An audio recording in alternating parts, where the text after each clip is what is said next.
Hey everyone, and welcome to the Smart Path Academy Explainer. If you're learning English and, you just really want to sound more natural, polite, and confident when you speak, you are absolutely in the right place today. We're going to be mastering a really vital topic, indirect questions. So let's jump right in. Here's a quick look at our map for today. We'll start with the polite question hook, go over the core grammar rule, compare some direct and indirect examples, fix some common mistakes, jump into a quick quiz challenge, and wrap up with a final lesson review. Section 1, the polite question hook, softening our English. Okay, consider this direct question. Where is the library? Honestly, it's 100% grammatically correct. But depending on who you're talking to, walking right up to a stranger and just stating this, it can sound a bit too blunt, right? Kind of like you're demanding an answer. We really need a softer approach. Now, what's really interesting is how easily we can fix it. Watch this direct question magically soften into a polite one. Instead of just saying, "Where is the library?" we say, "Can you tell me where the library is?" Notice how much friendlier that sounds? It's like night and day.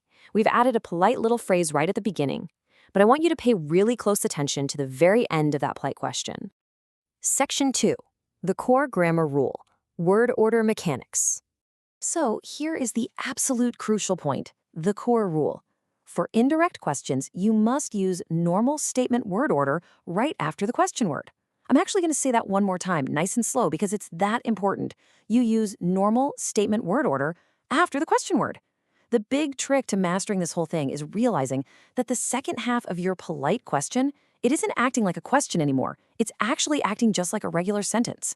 Let's break this down visually so you can see exactly what I mean. Look at this standard direct question. Where's the office? Now, I want you to look really closely at the verb, is. In a normal direct question like this, the verb always comes before the subject. So, the verb is, and the subject is the office. Pretty standard, right? But watch what happens when we make it polite. We literally shift that verb is all the way back after the subject. Now it reads, "Could you tell me where the office is?" The entire second part of that sentence, the office is, follows normal statement word order. Notice exactly where that verb landed.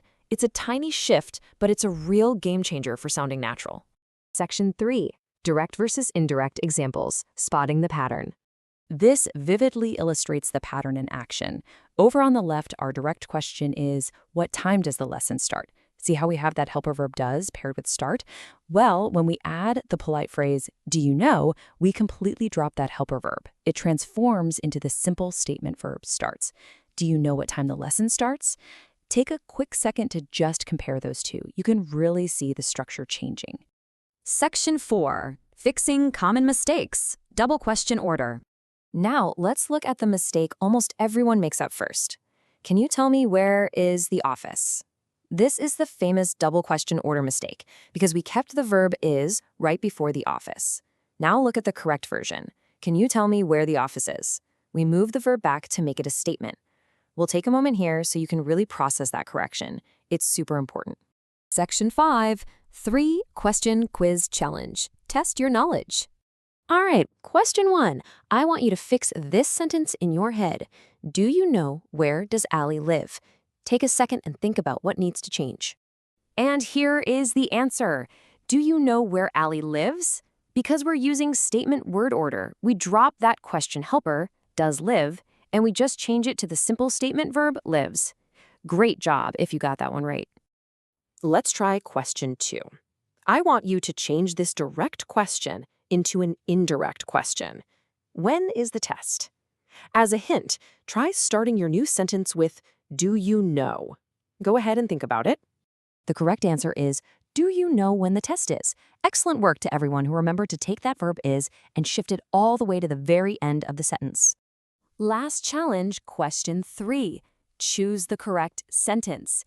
Is it A, can you explain why this answer is correct? Or is it B, can you explain why is this answer correct? Look really carefully at the word order for a moment.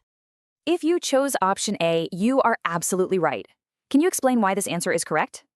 Option A is perfect because it uses statement word order at the very end, which completely avoids that tricky double question mistake we talked about earlier.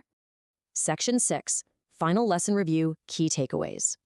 This review is literally your golden ticket, so it's a perfect time to grab a quick screenshot for your notes. Just remember our core rule.